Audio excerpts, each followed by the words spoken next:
ఆనందం చూస్తే మేము నిజంగా మా లక్ష్యాన్ని చేరుకున్నట్టే అని చెప్పి ఏ నియామకం కూడా యథాలాపంగా మీ ఇంటికి కాల్ లెటర్ పంపలే. మిమ్మల్ని అందరిని కూడా పిలిచి మీ కుటుంబ సభ్యుల మధ్యలో మిమ్మల్ని మా కుటుంబ సభ్యులుగా భావించి, అది ఎల్బీ స్టేడియంలోనో లేకపోతే నక్లెస్ రోడ్డు మీద ఉన్న అంబేద్కర్ సాక్షిగానో లేకపోతే రవీంద్ర భారతిలో మీ మధ్యలోనే మీకు నియామక పత్రాలు ఇచ్చినాం. ఇవాళ వాళ్ళు మాట్లాడుతున్నారు, ఇవన్నీ మేము నోటిఫికేషన్లు ఇచ్చినాం, నీ నియామకాలు కానే కావాలి.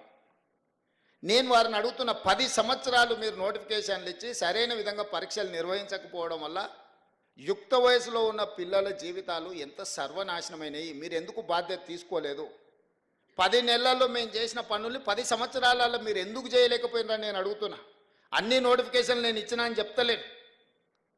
కొన్ని మీరు నోటిఫికేషన్లు ఇచ్చారు, కొన్ని మీరు పరీక్షలు నిర్వహించారు, కొన్ని ప్రశ్నపత్రాలు మీరే అమ్ముకున్నారు, కొంతమందిని ఉద్యోగాలు మీరే అమ్ముకున్నారు, కొన్నిటిని మీరే నోటిఫికేషన్లు ఇచ్చి మీరే వెనకాల నుంచి కోర్టులలో కేసులు వేయించి వాటి మీద స్టేలు తీసుకొచ్చి ఏ ఉద్యోగ నియామకాలు చేపట్టకుండా మీరు నిర్లక్ష్యం వహించడం వల్లనే కదా ఈ 25 లక్షల మంది నిరుద్యోగ యువకులు ఆలోచన చేసి ఇక మేము మిమ్మల్ని ఉద్యోగాలు అడగం, మేము మీకు ఇచ్చిన ఉద్యోగాలను ఊడగొడతాం, మా ఉద్యోగాలు మేము తెచ్చుకుంటామని కదా.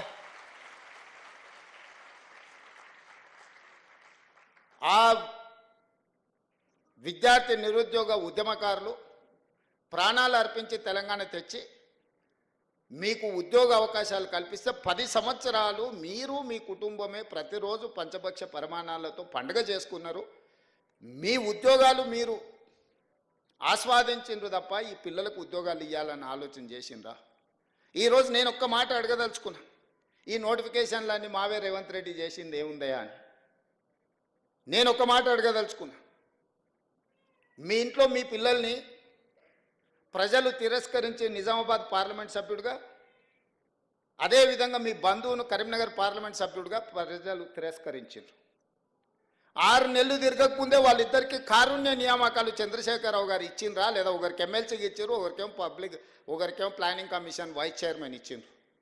మీ ఇంట్లో మీ బిడ్డనో మీ బంధువో ఉద్యోగం కోల్పోతే మీకు దుఃఖం వచ్చి బాధ అయ్యి 6 నెలలు కూడా వాళ్ళని ఖాళీగా ఉంచకుండా తక్షణమే కారుణ్య నియామకాల కింద ఒకరిని ఎమ్మెల్సీగా, ఒకరిని ప్లానింగ్ కమిషన్ వైస్ చైర్మన్గా నియమించి ఉద్యోగాలు మీ ఇంట్లోకి ఇచ్చుకోగలిగినారు. కానీ సంవత్సరాల కొద్దీ 20 ఏళ్ళు 30 ఏళ్ళు ఈ ప్రభుత్వంలోనే సేవలు అందించి ప్రభుత్వ ఉద్యోగంలోనే మరణించిన వాళ్ళ పిల్లలకు 10 సంవత్సరాలైన కారుణ్య నియామకాలు మీరు చేపట్టలేదంటే అసలు కారుణ్యం అనే పదానికి అర్థం తెలుసా అని నేను అడుగుతున్నా. మీ కుటుంబం పట్ల, మీ కుటుంబ సభ్యుల పట్ల చూపించిన కారుణ్యము ఈ పేదోళ్ళ పిల్లల పట్ల ఎందుకు చూపించలేదనేదే నా ప్రశ్న. మీరు చూపించని దగ్గర మేము చూపించినాం, మా విజ్ఞత ప్రదర్శించినాం. మేము మా ఉద్యోగాల కోసం తాపత్రయపడలే. మేం చేపట్టిన పదవి ఒక భావోద్వేగము. ఈ లబ్ధిదారులకు ఏదైనా న్యాయం చేయాలన్న ఆలోచనతో మన ప్రభుత్వం ఈరోజు దాదాపుగా మీ నియామకాలతోని 59,000 ప్రభుత్వ ఉద్యోగ నియామక పత్రాలు నేను అందించిన.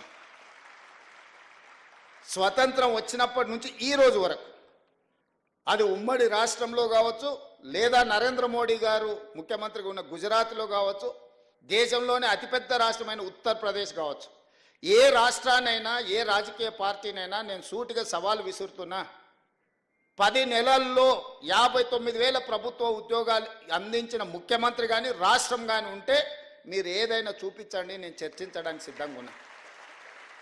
మా రాష్ట్రము తెలంగాణ రాష్ట్రము ప్రజాపాలనలో 59,000 ప్రభుత్వ ఉద్యోగ నియామకాలు చేపట్టడం ద్వారా ఈ దేశానికే తెలంగాణ రాష్ట్రం ఒక మోడల్గా నిలబడ్డది. ఒక బాధ్యతను భావోద్వేగంతో మేము నిర్వహించినము. అన్ని పరీక్షలు పద్ధతి ప్రకారం నిర్వహించినాం. ఒకప్పుడు ఉద్యోగ నోటిఫికేషన్ల కోసం ధర్నాలు జరిగేవి, నిరసన తెలిపేది, నోటిఫికేషన్లు ఇస్తారా అయ్యారా. నేను వచ్చిన తర్వాత మీద నోటిఫికేషన్లు ఇస్తే మీరు ధర్నాలు చేయమొదలెట్టారు. ఇన్ని నోటిఫికేషన్లు ఇస్తే ఎట్లా కొన్ని ఆపునరని అశోక్ నగర్ చౌరస్తాలో ధర్నాలు జరిగినాయి. రేవంత్ రెడ్డి నువ్వు రా అడిగి అన్నారు. ఉద్యోగ నోటిఫికేషన్లు ఇచ్చేది నేను, చదువుకోండి మీరు, పోటీ పరీక్షలు రాయండి అని మన పిల్లలకు విజ్ఞప్తి చేసిన.